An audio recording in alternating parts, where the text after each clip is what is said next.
الحمد لله وكفى والصلاة والسلام على سيد الرسل وخاتم الأنبياء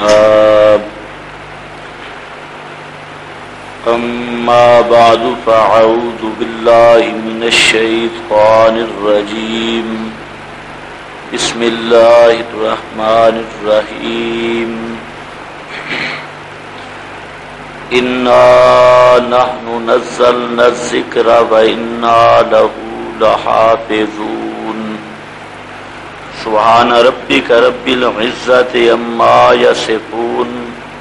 وسلام على المرسلين والحمد لله رب العالمين. عزیز طلباء کرام، دیگر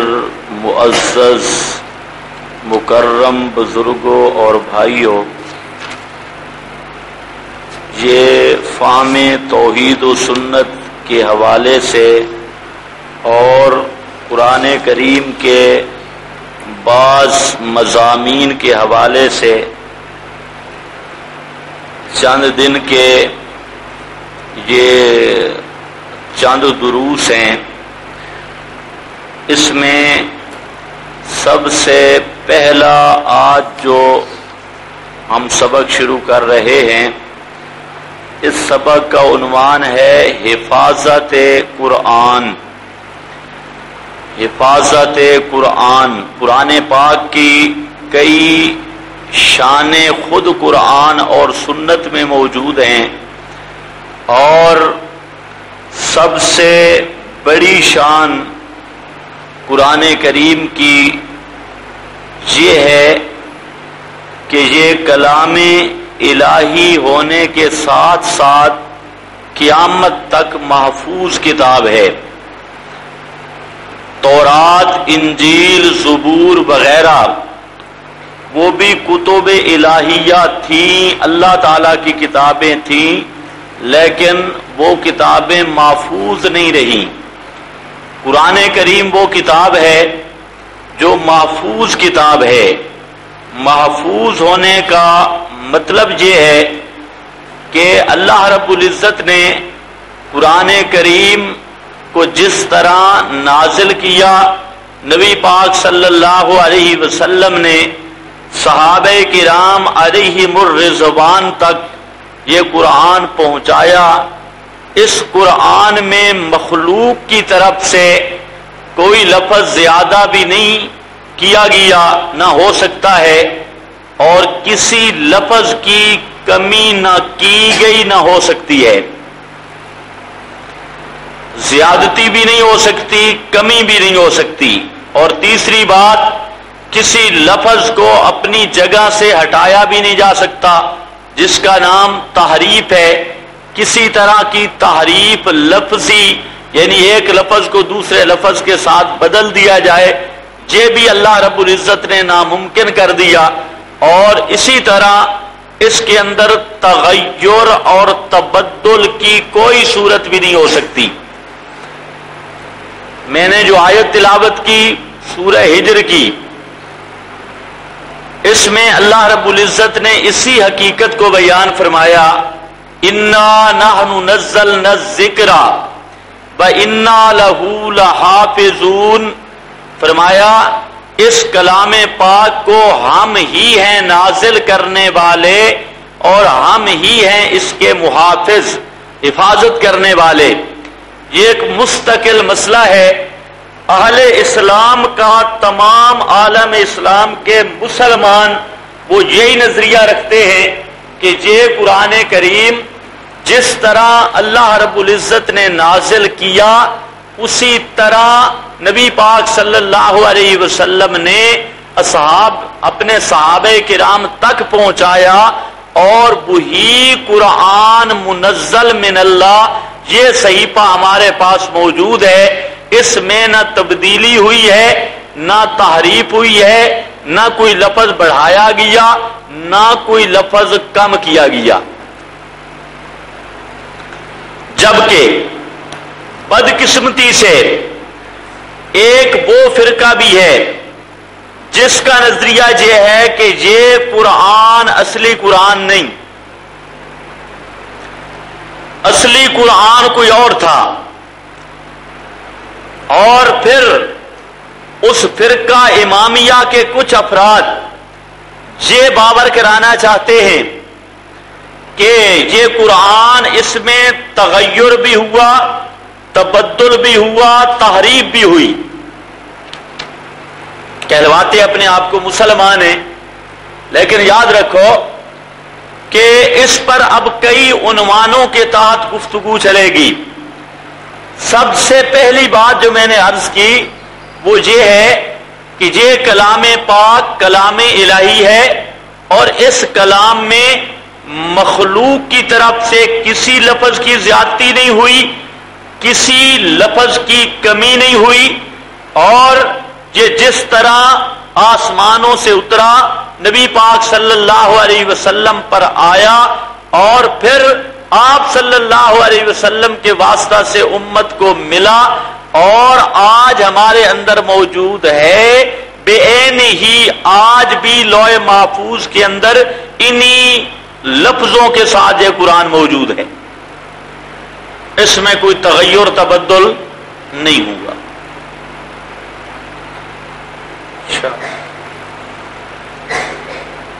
جبکہ میں نے بتا دیا اہل تشیع کے نزدیک یہ قرآن اصلی نہیں، اصلی قرآن کچھ اور تھا۔ تو قرآن پڑھنے کے حوالے سے جس طرح قرآن پاک کے خلاصہ جات کو یاد کرنا ضروری ہے، اسی طرح قرآن پاک کے تحفظ کے بارے میں بھی معلومات کا جمع کرنا ضروری ہے، اور قرآن کریم کی حفاظت کے انداز کا آنا بھی ضروری ہے۔ اب یہ جو عنوان ہے اس کے تحت آپ کو چند عبارتیں لکھنی ہوں گی، باقی تو انشاءاللہ آپ کو لکھا ہوا ملے گا سارا کچھ، لیکن اس عنوان پر تھوڑا آپ کو تکلیف کرنی پڑے گی۔ یہ میرے پاس کتاب ہے اصول کافی، اور اصول کافی شیعہ مذہب کی معتبر ترین کتاب، جس طرح ہمارے ہاں بخاری شریف کا مقام ہے، اسی طرح اصول کافی کا اہل تشیع کے نزدیک مقام ہے،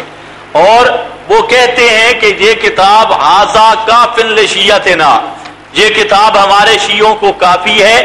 اور یہ بھی ان کا دعویٰ ہے، جہاں تک بعض نے لکھا کہ اس کو امام غائب پر پیش کیا گیا، وہ جو امام منتظر الغائب اس پر پیش کیا گیا، اور اس نے کہا ہے کہ ھذا کافٍ لشیعتنا، کہ یہ کتاب ہمارے شیعوں کے لیے کافی ہے۔ اور یاد رکھنا ہمارے ہاں جس طرح بخاری شریف کا درجہ ہے، اہل تشیع کے ہاں اسی طرح اصول کافی کا درجہ ہے۔ ہمارے ہاں سیاہ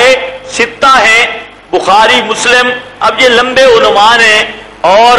صرف اشارے چند میں کروں گا اور پھر اپنے موضوع پہ آتا ہوں۔ اہل تشیع کے نزدیک سیاہ اربع ہیں، 4 کتابیں، ہمارے ہاں سیاہ ستہ، ان کے ہاں سیاہ اربع، اصول کافی ان میں سے پہلا نمبر، ہماری سیاہ ستہ میں بخاری شریف کا پہلا نمبر، ان کی سیاہ اربع میں اصول کافی کا پہلا نمبر۔ اسی طرح فروع کافی ہے، تہذیب ہے، استبصار ہے، اور روضۃ الکافی، اور یہ ان کے بنیادی کتب ہیں۔ بہرحال یہ اصول کافی، اور اس اصول کافی کا میرے پاس صفحہ نمبر ہے 505، صفحہ نمبر 505۔ اس میں ایک واقعہ لکھتا ہے، کہتا ہے قال قرأ رجل علی ابی عبداللہ، ایک آدمی نے امام جعفر صادق کے سامنے قرآن پاک کا کچھ حصہ پڑھا، وَأَنَا أَسْتَمِعُ حُرُوفًا مِنَ الْقُرْآنِ، کہتا ہے میں سن رہا تھا قرآن کریم کے کچھ حروف، لَيْسَ عَلَى مَا يَقْرَؤُهُ النَّاسُ، جو اس طرح نہیں تھے جس طرح لوگ پڑھتے ہیں۔ یہ راوی کہتا ہے، سالم بن سلمہ اس کا نام ہے، یہ امام جعفر صادق کا شاگرد ہے، یہ بتاتا ہے کہ میں سن رہا تھا امام جعفر صادق کے سامنے ایک آدمی نے قرآن پاک پڑھا، لیکن قرآن کیسا پڑھا؟ لیس علی ما یقرأہ الناس، قرآن ایسے پڑھا کہ جس طرح لوگ پڑھتے ہیں اس کے خلاف تھا، جس طرح عام لوگ پڑھتے ہیں اس طرح اس نے قرآن نہیں پڑھا۔ فقال ابو عبداللہ، ابو عبداللہ کنیت ہے امام جعفر صادق کی، کہتے ہیں ابو عبداللہ نے فرمایا کف عن هذه القراءة، اس قراءت سے رک جاؤ، اقرا کما یقرأ الناس، اس طرح پڑھو جس طرح لوگ پڑھتے ہیں، حتی یقوم القائم، حتیٰ کہ یقوم القائم، حتیٰ کہ وہ ہمارا 12واں امام آئے گا مہدی، وہ آئے گا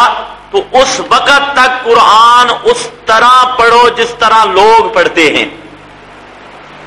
اصلی اس کی قرات نہیں کرنی۔ جب یقوم القائم جب آئے گا، وہ امام آئے گا، اس وقت قرأ فإذا قام القائم قرأ کتاب اللہ عز وجل علی حدہ وأخرج المصحف، کہتے ہیں کہ وہ امام غائب آ کر کتاب کو علی حد ہی پڑھے گا، اپنی حد پر، اور اس وقت اخرج المصحف، انہوں نے مصحف کو نکالا، الذی کتبہ علی، اس نسخہ کو نکالا جس کو حضرت علی نے لکھا تھا، وقال اخرجہ علی الی الناس، اور وہ نسخہ جو حضرت علی نے بقول ان کے لکھا تھا اس کے بارے میں اس نے کہا کہ حضرت علی رضی اللہ تعالی عنہ یہ نسخہ لے کر لوگوں کے پاس گئے، ہینا فرغ منہ، جب اس سے فارغ ہوئے، وکتبہ، اس کو لکھا، فقال لهم ھذا کتاب اللہ، صحابہ کرام کے پاس جا کر حضرت علی نے وہ پیش کیا نسخہ اور فرمایا ھذا کتاب اللہ، یہ اللہ تعالیٰ کی کتاب ہے، کما انزلہ اللہ علی محمد صلی اللہ علیہ وسلم، جس طرح اللہ تعالیٰ نے محمد صلی اللہ علیہ وسلم پر نازل کی، وقد جمعتہ، اور حضرت علی نے فرمایا میں نے 2 تختیوں میں اس کو جمع کیا، فقالو، صحابہ کرام کہنے لگے ہوا ذا عندنا مصحف جامع، ہمارے پاس مصحف اور نسخہ موجود ہے جس میں قرآن لکھا ہے، لا حاجت لنا فیہ، اس نسخہ کی ہمیں کوئی ضرورت نہیں۔ فقال اما واللہ، حضرت علی نے فرمایا اما خبردار، واللہ ما ترونہ بعدا یومکم ھذا ابدا، فرمایا آج کے بعد اس قرآن کو تم کبھی بھی نہیں دیکھ سکو گے۔ تو اصول کافی کی یہ عبارت بتا رہی ہے کہ اصل قرآن امام مہدی کے پاس ہے، اور جب امام مہدی آئے گا، اذا قام القائم، جب وہ مہدی آئے گا وہ اصل قرآن لائے گا اور اصلی قرآن پڑھے گا، اور وہ قرآن حضرت علی نے جمع کیا، صحابہ کرام کے سامنے پیش کیا، صحابہ کرام نے معاذ اللہ اس کو لا حاجت لنا کہہ کر ٹھکرا دیا، اور اس کے بعد حضرت علی ناراض ہو گئے اور فرمانے لگے کہ اس قرآن کو جو اصلی قرآن ہے اس کو اس وقت تک تم نہیں دیکھ سکتے حتیٰ یقوم القائم، حتیٰ کہ امام مہدی آئے اور وہ پھر اصلی قرآن پیش کرے گا۔ آپ اندازہ فرمائیں، یہ کوئی معمولی کتاب نہیں، یہ اصول کافی ہے، اور اس نے تو سرے سے اس قرآن کے قرآن ہونے کا بھی انکار کیا کہ اصل قرآن یہ ہے ہی نہیں، اور صرف یہ بھولا شولا نہیں، شیعہ مذہب کے ہاں 2000 سے زائد روایات، 2000 سے زائد روایات وہ اسی پر ہیں کہ یہ قرآن اصلی نہیں، یہ محرف شدہ ہے اور تبدیل شدہ ہے، اور جس طرح اللہ نے اس قرآن کو نازل کیا یہ اس طرح کی کتاب نہیں ہے، بلکہ اس کے اندر زیادت بھی ہوئی، نقصان بھی ہوا، بلکہ اصل جو ان کا مذہب ہے وہ یہ ہے کہ یہ قرآن منزل من اللہ کے قرآن نہیں ہے، وہ قرآن مہدی کے پاس ہے، اصلی قرآن جب مہدی آئے گا تو اس قرآن کو لائے گا۔ اب یہ کتاب ہے الاحتجاج تبرسی، جس میں سارے احتجاج انہوں نے جمع کیے، اور یہ کتاب شیعہ مذہب کی بنیادی کتاب یعنی معتبر کتابوں میں سے احتجاج تبرسی، جس کا آج تک کسی نے انکار نہیں کیا۔ اس پر بھی یہی مسئلہ ہے۔ احتجاج تبرسی کے اندر تحریف قرآن یہ صفحہ نمبر 182 پر بھی اور 289 پر بھی اور 295 تک یہ سارا یہی مضمون چلا گیا ہے۔ قرآن مقدس کے متعلق ان حضرات کا یہ نظریہ ہے کہ یہ قرآن یہ اصلی قرآن نہیں ہے۔ جہاں پر اس نے ایک مکالمہ ذکر کیا اور حضرت علی رضی اللہ تعالی عنہ کا نام لیا ہے، حالانکہ شیعہ مذہب کے سب راوی کذاب ہیں۔ حضرت علی رضی اللہ تعالی عنہ کے پاس یہ قرآن تھا جو ہم پڑھتے ہیں، اور تمام صحابہ کرام تمام امت کے پاس یہی قرآن منزل من اللہ ہے۔ حضرت علی یا جعفر صادق یا ان لوگوں کے ذمہ انہوں نے جھوٹ لگایا ہے، بہتان لگا کے اصل میں اپنا ایک نیا شگوفہ چھوڑ کر اس قرآن سے بھاگنا چاہتے ہیں۔ اس کی وجہ بھی میں بتاؤں گا۔ اب یہاں پر یہ احتجاج تبرسی کے اندر بھی یہ مسئلہ پوری وضاحت کے ساتھ صفحہ نمبر 182 پر بھی ہے اور اسی طرح 89 پر بھی ہے۔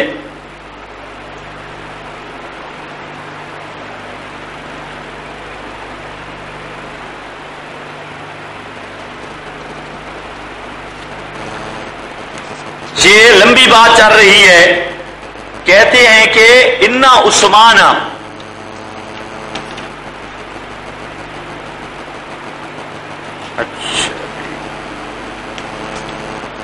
جی اگر کچھ لکھنا چاہیں تو لکھوا بھی دیتا ہوں میں، حیران ہو کر دیکھ رہے ہیں۔ سننا ہے تو سنتے جائیں، لکھنا ہے تو لکھ لیں۔ اصل میں یہ میرے پاس وہ جو اس کے مکمل طور پہ کاپی موجود ہے، لیکن وہ فوٹو سٹیٹ نہیں ہو سکی کیونکہ اس کی لکھائی بڑی مدھم تھی۔ تو باقی تو مسائل آپ کو فوٹو سٹیٹ ملیں گے، لیکن اس میں تھوڑی سی تکلیف کرنی پڑے گی۔ تو عبارتیں تو ہیں لمبی، آپ اتنا صفحے نوٹ کرتے ہیں، کتابیں ادھر ہی ہیں، جس کو شوق ہو بعد کے اندر پھر نوٹ کر لے۔ میں آہستہ آہستہ پڑھتا جاتا ہوں، جو ساتھ ساتھ لکھ سکتا ہے تو وہ ساتھ ساتھ بھی لکھ سکتا ہے۔ تو یہاں پر بھی مسئلہ وہی ہے کہ نبی پاک صلی اللہ علیہ وسلم کی وفات کے بعد یہ مسئلہ چل رہا ہے۔ حضرت کہتے ہیں انہو قال لما توفی رسول اللہ صلی اللہ علیہ وسلم جمع علی، کہتے ہیں کہ جب آپ صلی اللہ علیہ وسلم وفات پا گئے تو حضرت علی نے قرآن جمع کیا۔ وجاء به الى المہاجرین والانصار، وجاء به اور لائے اس قرآن کو الى المہاجرین طرف مہاجرین کے، والانصار اور انصار کے، وعرضہ علیہم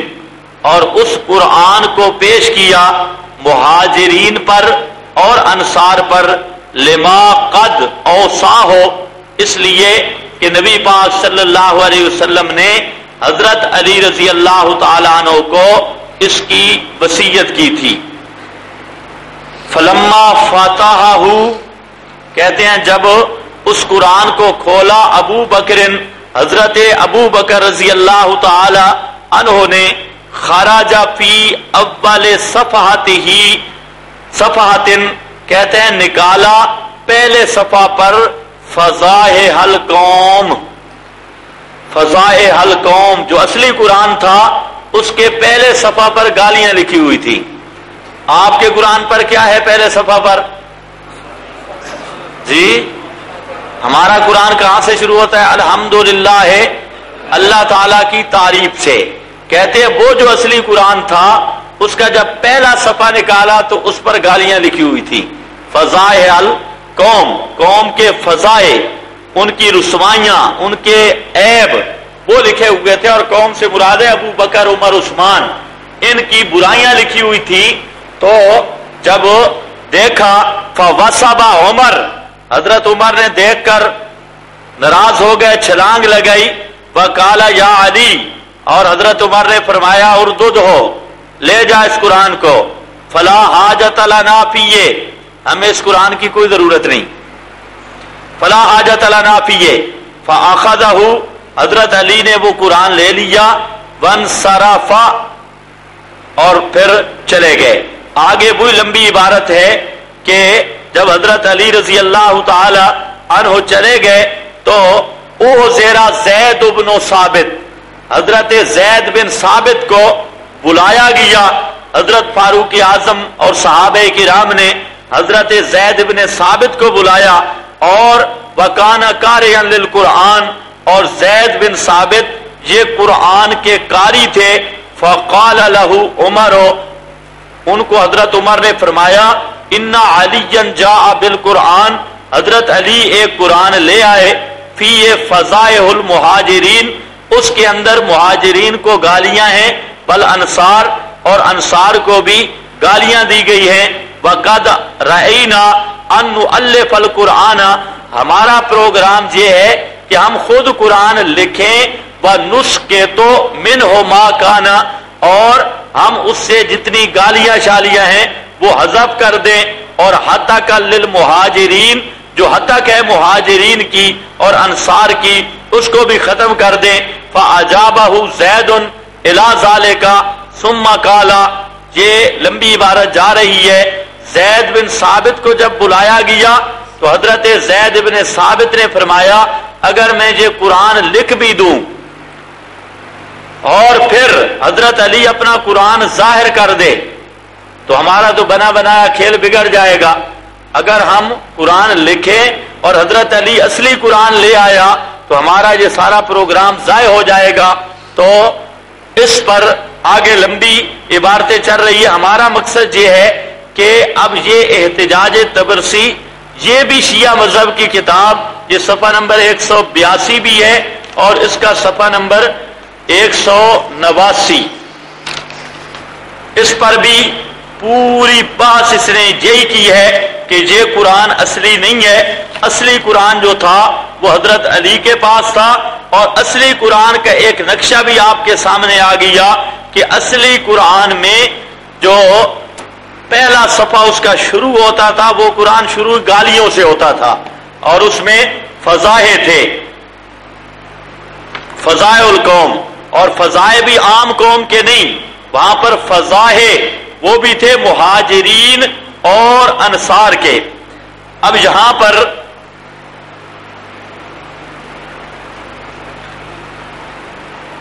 اس نے احتجاج طبرسی، اس پر حضرت علی کا ایک فرضی مقالہ ذکر کیا، کہتا یہ ہے کہ ایک زندیق نے حضرت علی سے کچھ سوال کیے، اور اس زندیق نے ایک سوال یہ کیا کہ قرآن پاک میں منافقین پر اتنے زجر نہیں ہیں، بہت کم ہیں منافقین کے، ان کی بہت کم ڈانٹا گیا ہے، اور جبکہ انبیاء کرام علیہم السلام کی زلات کو بڑھ چڑھ کر بیان کیا گیا، حضرت آدم علیہ السلام، حضرت یونس علیہ السلام، اور ان کی لغزشوں کو قرآن نے بڑھ چڑھ کر بیان کیا، جبکہ منافقین کے عجوب قرآن بیان نہیں کرتا۔ یہ سوال کیا ایک زندیق نے حضرت علی رضی اللہ تعالی عنہ پر، یہ ان کا فرضی مقالہ، لیکن اب حضرت علی کے ذمہ لگاتے ہوئے یہ شیطان یہاں پر لکھتا ہے کہ ان الکنایۃ عن اسماء اصحاب الجرائر العظیمہ من المنافقین فی القرآن لیست من فعلہ تعالی، یہ ذمہ لگا رہا ہے کہ قرآن پاک میں منافقین کے جو عجوب کو زیادہ بیان نہیں کیا گیا، یہ اللہ تعالیٰ کا فعل نہیں ہے، بلکہ یہ فعل کس کا ہے؟ من فعل المغیرین والمبدلین، یہ فعل مغیرین کا ہے، والمبدلین، اور جنہوں نے قرآن کو بدلا ہے، الذین جعلوا القرآن عضین، وہ لوگ جنہوں نے قرآن کو ٹکڑے ٹکڑے بنا دیا ہے، وَاعْتَازُوا الدُّنْيَا مِنَ الدِّينِ وَقَدْ بَيَّنَ اللَّهُ تَعَالَى قِصَصَ الْمُغَيِّرِينَ، یہ لمبی بات، جہاں پر بھی اس نے یہی بات کی کہ منافقین کے جو زیادہ وجوب بیان نہیں ہوئے اور انبیاء کرام کی لغزشیں بیان ہوئی ہے، یہ اللہ تعالیٰ کا فعل نہیں ہے، بلکہ اللہ تعالیٰ نے تو انبیاء کی کوئی لغزش بیان نہیں کی اور منافقین کے بڑے بڑے وجوب بیان کیے تھے۔ اب جو یہ چیزیں نہیں آئیں تو یہ فعل ہے مبدلین کا، مغیرین کا، جنہوں نے اس قرآن کو بدلا اور اس قرآن پاک کو اللہ کما انزل اللہ اس کے خلاف کر دیا جس طرح اللہ تعالیٰ نے نازل کیا تھا، اس لیے یہ فعل ہے محرفین اور مبدلین کا۔ اب یہ شیعہ مذہب کی کتاب صافی، تفسیر صافی ہے، اور یہ بھی ان کی بنیادی کتابوں میں سے تفسیر ہے، تفسیر الصافی۔ اس کے اندر اس علامہ صافی نے قرآن پاک کی اس تحقیق پر کہ قرآن پاک بدلا ہوا ہے یا نہیں، اس پر مستقل ایک مقدمہ تحریر کیا ہے، مستقل مقدمہ، اور اس میں تو بہت لمبی بات ہے، میں صرف چند باتیں عرض کرنا ضروری سمجھتا ہوں، اور وہ یہ ہے اس نے المقدمۃ السادسۃ، یہ چھٹا مقدمہ، یہ صفحہ نمبر ہے میرے پاس 75، اس پر یہ لکھ رہا ہے المقدمۃ السادسۃ، مقدمہ چھٹا، فی نبذ مما جاء فی جمع القرآن و تحریفہ و زیادتہ و نقصہ و تعویل ذالک۔ یہ مستقل اس نے مقدمہ ذکر کیا کہ یہ مقدمہ اس تھوڑا سا مما جاء فی جمع القرآن، یہ قرآن پاک کے جمع کے متعلق ہے، و تحریفہ، اور قرآن کے تحریف کے بارے میں، و زیادتہ و نقصہ، اور قرآن پاک میں جو لوگوں نے کچھ چیزیں زائد کی اس کے بارے میں، بنقص ہی، اور جو قرآن پاک سے کمی کی گئی اس کے بارے میں، یہ پورا یہاں سے مقدمہ سادسہ شروع کر کے یہ صفحہ نمبر 75 سے شروع کر کے یہ آگے جا رہا ہے، تقریباً صفحہ نمبر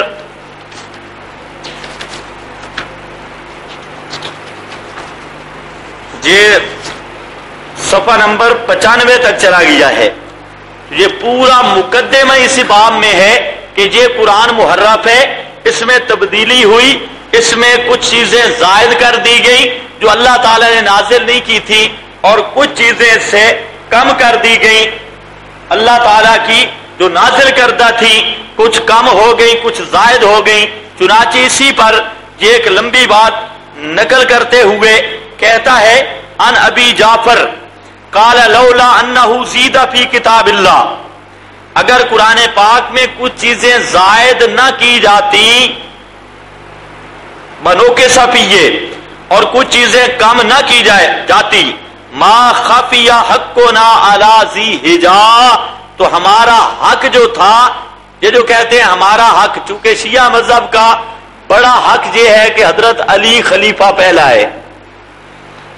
حضرت علی جو ہے وہ پہلے خلیفہ ہیں۔ اب اس کو وہ سمجھتے ہیں منسوس، منسوس سمجھنے کے بعد ان کے پاس کوئی نص نہیں، قرآن پاک کی کوئی آیت نہیں، نبی پاک صلی اللہ علیہ وسلم کا کوئی فرمان نہیں، بلکہ حضرت علی رضی اللہ تعالی عنہ نے صدیق کو پہلا خلیفہ مانا اور ساری زندگی صدیق کے خلیفہ بلا فصل پر شاہد رہے، اور حضرت صدیق اکبر رضی اللہ تعالی عنہ کو اپنا امام مانا، ان کے پیچھے نمازیں پڑھی، ان کے مشیر رہے، اور حضرت علی رضی اللہ تعالی عنہ نے پوری زندگی خلافت صدیقی کو ثابت کر کے، حضرت صدیق کے پیچھے نمازیں ادا کر کے، اور اس کے ساتھ حضرت صدیق اکبر کی معاونت کے ساتھ پکا رہ کر یہ ثابت کر دیا ہے کہ پہلا خلیفہ سیدنا صدیق اکبر رضی اللہ تعالی عنہ ہی ہیں۔ لیکن یہ کہتے ہیں حق ہمارا تھا۔ اب جب ان سے مطالبہ کیا جاتا ہے کہ تمہارا یہ حق کون سے بارے میں ہے، کس بارہ میں ہے کہ حضرت علی خلیفہ اول ہے؟ کیونکہ تم کہتے ہو کہ ہر چیز کیا ہوتی ہے؟ منسوس. کبھی آپ آذان سنیں، آذان میں اشہد ان علی ولی اللہ خلیفۃہ بلا فصل پڑھتے ہیں نا. کبھی پابندی لگی ہے؟ کبھی پابندی لگی ہے؟ حکومت نے لگائی ہے پابندی؟ کیوں؟ آپ اگر قرآن بیان کریں آپ پر پابندی ہے، آپ قرآن بیان کریں. اب میں یہ مضمون بیان کر رہا ہوں نا حفظ قرآن کا، اور میں بتانا یہ چاہتا ہوں کہ یہ قرآن محفوظ کتاب ہے. اس قرآن میں کوئی تبدیلی نہیں، کوئی نقص نہیں. کما انزل اللہ، جس طرح اللہ نے نازل کی اسی طرح یہ ہمارے پاس موجود ہے. اس کے اندر کوئی تغیر، کوئی تبدل، کوئی تحریف، کوئی نقص، کوئی زیادت مخلوق کی طرف سے آ نہیں سکتی، مخلوق کر نہیں سکتی. ہاں اس قرآن پاک کے احکام میں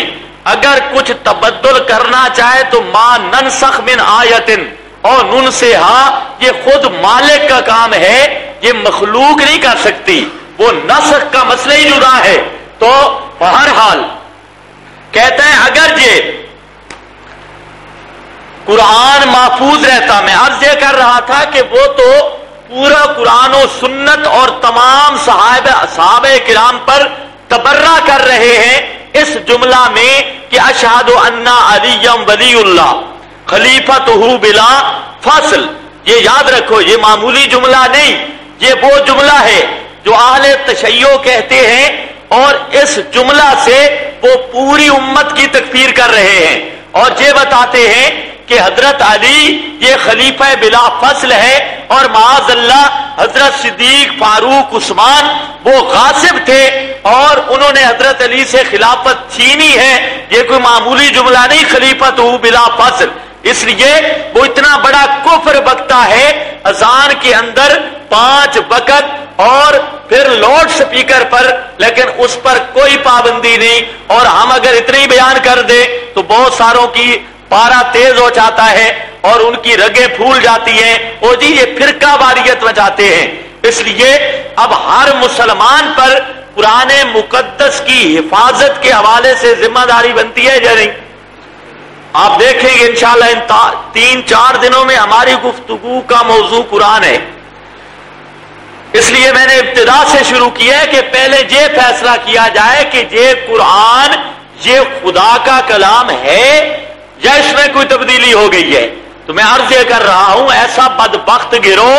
جو شروع سے کہہ رہا ہے کہ یہ قرآن بدلا ہوا ہے، یہ اصلی قرآن نہیں ہے، اس کے اندر تبدیلی ہے. وجہ یہ ہے کہ شیعہ مذہب اول سے لے کر آخر تک یہ قرآن پاک کی کسی آیت میں شیعہ کا کوئی مسئلہ موجود نہیں جو ان کے مسائل ہیں. تو انہوں نے تو کہنا ہے یہ قرآن بدلا ہوا ہے، جس طرح بریلوی مذہب ہے. یقین فرمائیں جس طرح شیعہ مذہب اول سے لے کر آخر تک اس قرآن کی کسی آیت میں نظر نہیں آئے گا، اسی طرح رضاخانی اور بریلوی ہیں، اور جو حکم ان کا ہے وہی حکم ان کا ہے. جو ان کا حکم ہے یہ انشاءاللہ آگے چل کے میں پوری بات بتاؤں گا. تو یہاں پر یہ